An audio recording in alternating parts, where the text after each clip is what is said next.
Good morning, children. Hope you all are fine and safe at your home. So today, once again, we will start the video classes. Today I will start the chapter 4, that is sorting of materials into group. So if you have your science book, take out, and this video is for class 6. So first of all, I would like to tell you that in our video, we will deal with these following topics today. The first one is objects around us.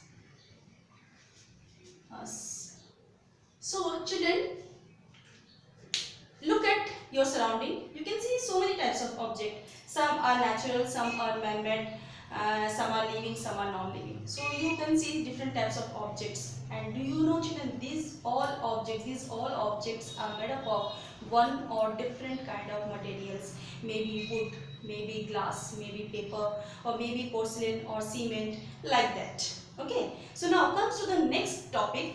What are these various objects made up of? Second, what are various objects made of? So as I told you, children, that various objects or things are made up of one or more kind of matter. So as you already know that matter means anything that occupies space and have some weight or have some mass, that is called matter.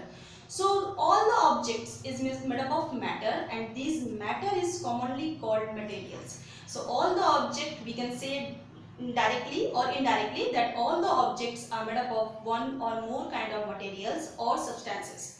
For example, this pen.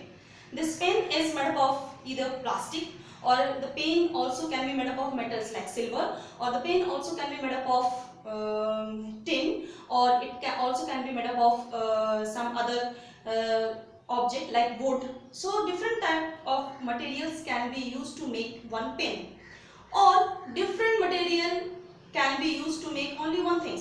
For example, if we take a tumbler or bucket, the bucket can be made up of cement, the bucket can be made up of plastic, can be made up of wood, can be made up of metals. So different types of materials are used for making one object, or one object can be made up of different types of materials. So in this chapter we are now going to study about sorting of materials. Why it is needed to sort the materials, divide the materials into group, why there is a need.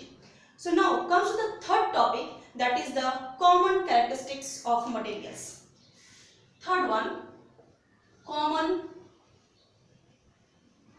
characteristics of materials. So in common characteristics of material, the first one is all materials can be felt by one or more of our sense organs. They can be felt by one or more of our sense organs.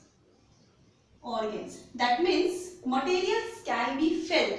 Either we can touch it, or we can see it, or we can feel it.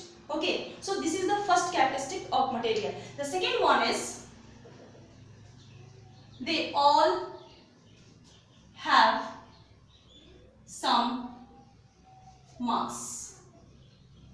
Okay, so all the materials have some mass. That is the mass is the amount of matter that is present in the material. The amount of matter that is present in the material is called its mass, and the space occupied by an object, that is called its volume.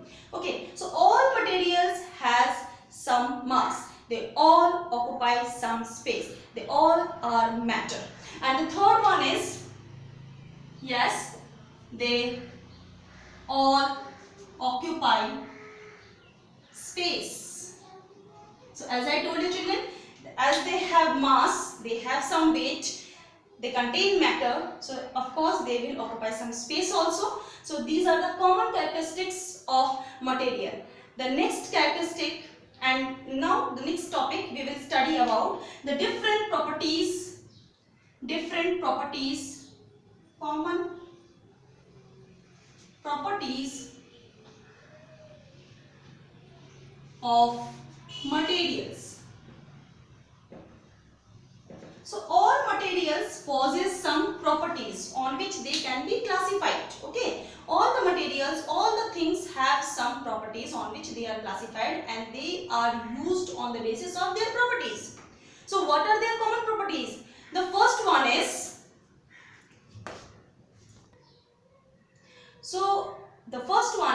that is physical state. So physical state means the state on which a material is exist on this earth. So according to the physical state, material can be exist in three forms, either solid, liquid or gas. So you can see solid, so many things which are exist in solid, like pen, pencil, rubber or books, copies, table, chair, these all are in the form of solid. Liquid like milk, water, juice, these all are liquid. And the gases like nitrogen, oxygen, hydrogen, helium, methane, these all are the gaseous materials. So materials can be divided on the basis of their physical property, like solid, liquid or gas, on the basis of solid, liquid and gas. Now comes to the next property of the material, that is the appearance. Appearance. And appearance can be judged on the basis of these characteristics. The first one is color. Next is luster. Third is color, texture,